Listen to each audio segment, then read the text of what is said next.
You are listening to Trans Resistor Radio. I'm your host, Aaron Franz. My website is theageoftransitions.com. Check out the website. You can listen to past podcasts in Trans Resistor Radio history. You can download them. You can subscribe to the podcast. Up you'll download, archive, and even remix the files yourself.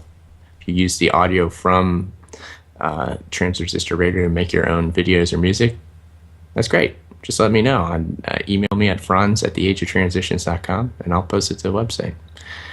Today on Trans Resistor Radio, we have another stellar guest lined up. As always, very excited about this. I know that you're going to enjoy the show. Our guest today is an independent journalist. He's most famous for his Portland cable access show, Outside the Box. I'm sure that many of you have seen it. There have been hundreds of episodes recorded. They're now available on YouTube, archived on YouTube. And he currently hosts UNN Newsroom, which is based out of Dallas, Texas. Today on the show, I welcome Alex Ansary. Thank you, Aaron. You're welcome. Very excited to have you on the show today. To begin this show, I'd just like to get your personal history, because I know a lot of people are going to be familiar with you. And, of course, your show, Outside the Box. However, they may not know your backstory. What got you inspired to do the show in the first place? The show Outside the Box started in 2005, but the seeds were planted for the show long before 2005. I would even say long before 9/11. I, like you, like a lot of people, have always questioned this reality that we live in, this artificial construct. And I've always been drawn towards true spiritual teachings as opposed to religions and dogma. And I had a pretty interesting upbringing in my life, raised by a single mother. And through her and some of her spiritual interests, I was exposed to a lot of information really early on.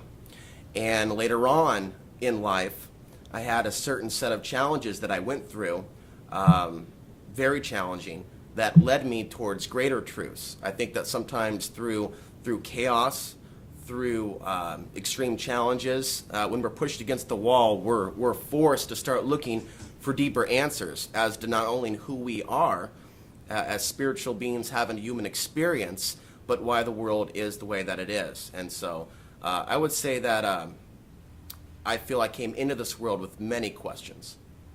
Sure. Now, how long did you do Outside the Box? How many years was that? I would say that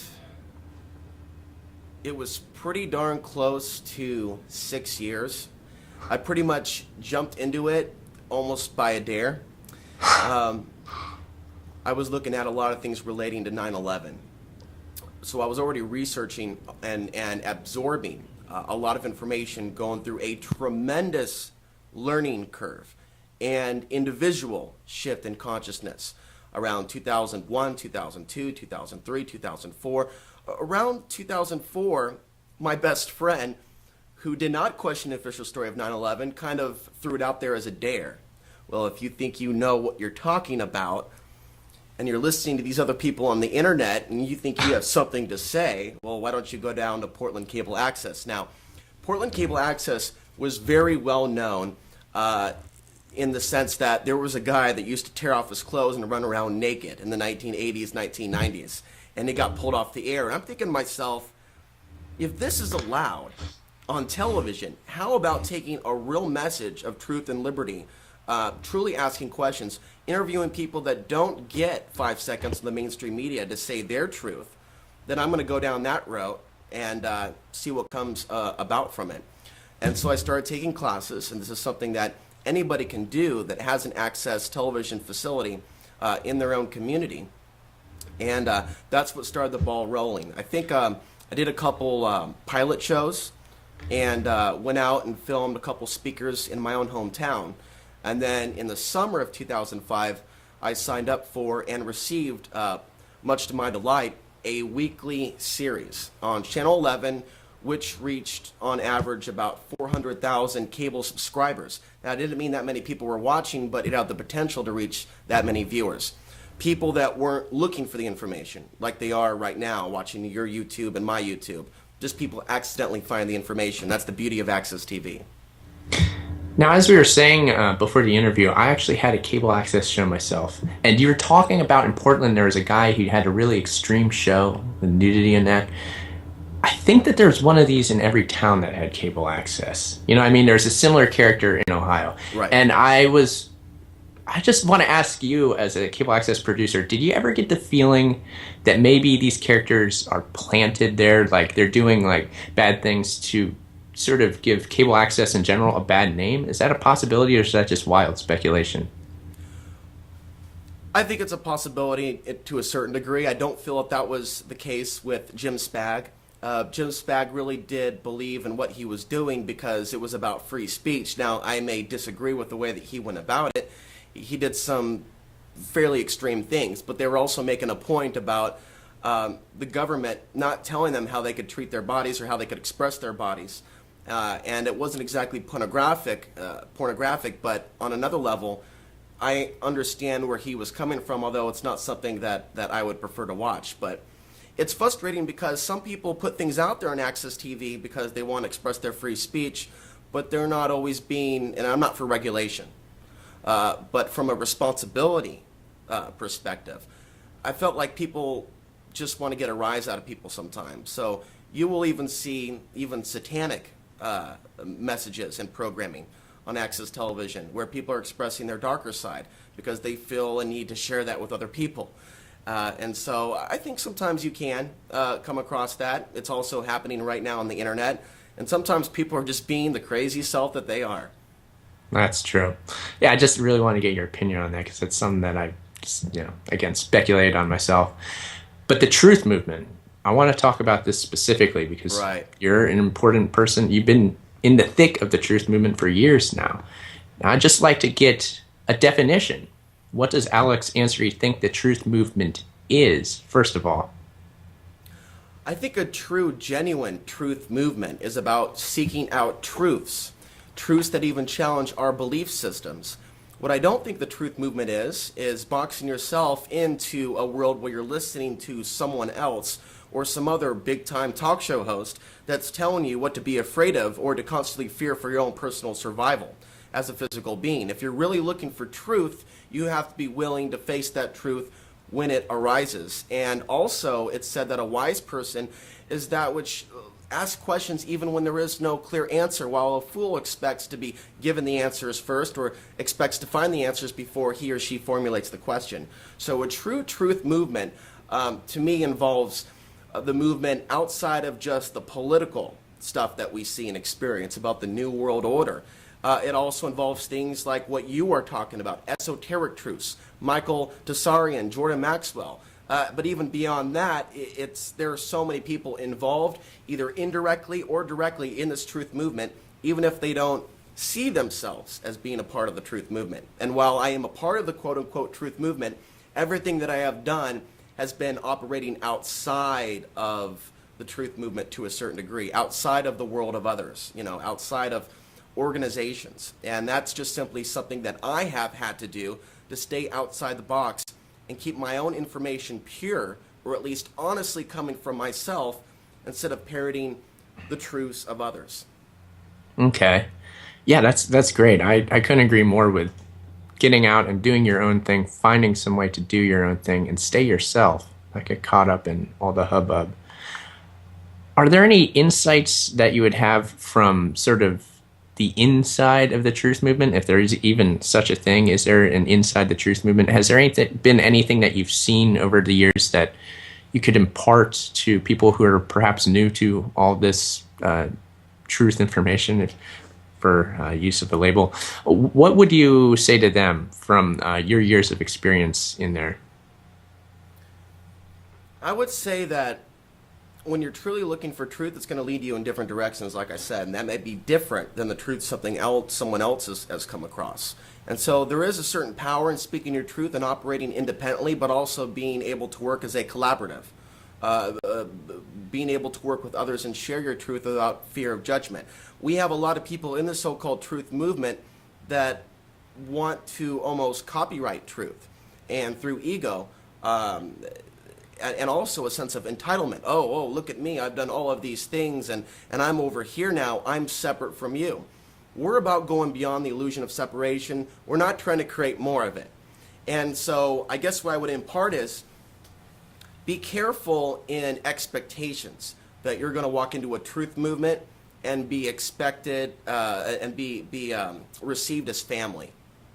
Because you're going to have to cut through a lot of the BS in the so-called truth movement, just like in the rest of the regular so-called real world. Lennon Honor has also written extensively about this in an article he wrote, The Problem with the Truth Movement.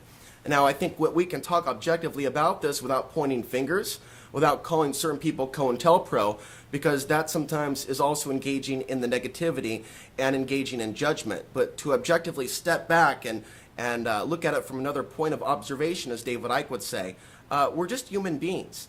And the real issue is not just government. It's the fact that we're human beings that I think came to this planet to work out some stuff and come to a higher reality. Through this consciousness, this intellect that we've been given, which is a tool that can lead us to truth, but also a mind that can lead us astray. So the truth movement is an abstract idea. I would share some of my experiences to a certain extent, that I have tried to reach my hand out as a friend to certain prominent people in the truth movement. And because I don't censor myself and I go off into different areas, I talk about China from another point of observation that you're hearing from other prominent talk show hosts, and where I think all of this is going, the influence of solar flares, and of course consciousness. And I'm also very candid about my own experiences here on Earth. That's kind of put me into a box in their eyes, where they think that they would lose credibility if they were to associate with just such an open-minded individual such as myself. So I will say to others that I have always operated independently, even though I've interviewed certain people. We're not actually working as a team in a coordinated effort. We're just independently putting out information and hoping that we can help better the world as a result of that through podcasts like this. So it's not a centralized truth movement with a hierarchy. It doesn't exist. For the most part, you have a lot of people that are competing for attention, and I don't exactly know where all this is going to go, but as long as we continue to be humans with egos, we're still going to continue to have those issues. But that's part of this experience, being humans, being able to go beyond ego and come together at the table with the truths that we have assimilated. Yeah, you're right. Sometimes ego does get all involved in this. And a lot of times I feel that the truth movement can devolve into sort of an evangelist sort of mindset. So you got people out here evangelizing, right, proselytizing, things like that. And I don't know if you've ever seen this film, but it was the Talking Heads film, True Stories. There's a scene in that film where they have a song called Puzzling Evidence, and it's a really good song. And it actually starts out with like clips of David Rockefeller, and there's the preacher up there, he's saying like, he's giving the truth movement spiel and like saying these people control your life. And it's just so interesting because it shows in one sense that this information can become a religion, but at the same time it kind of harkens back to a lot of actual real presentations from a truth movement. But anyway, it's a really great piece. If you haven't seen it, you should watch it. How do we keep from things devolving into that sort of evangelist mindset? Okay. Beware of thinking patterns that say to you, if you were to associate yourself with this person, or if you were to delve into this truth or this area, you're going to discredit yourself. Okay, that's dogma right there, right off the bat. You're not really looking for truth if you're in a mindset of worrying about what other people think about you. That's the greatest prison one will ever live in. It's not the ones of bars. It's a psychological one. It's a spiritual one. Unless you're willing to go ahead and look for those truths, regardless of what people say, you're going to be stuck in a never-ending cycle. And that's what we're about in this real truth movement, is breaking that cycle. Not just a cycle of abuse between us and the government, but a cycle of mind control. And the subject of mind control goes on and on and on, beyond MK Ultra, even some would say into the unseen realms. And so I would beware against falling into that line of programming of self-censorship, because it's not going to help you get to the deepest of truths. It's not that obviously laid out there for you in a book or somebody's talk show as to how everything is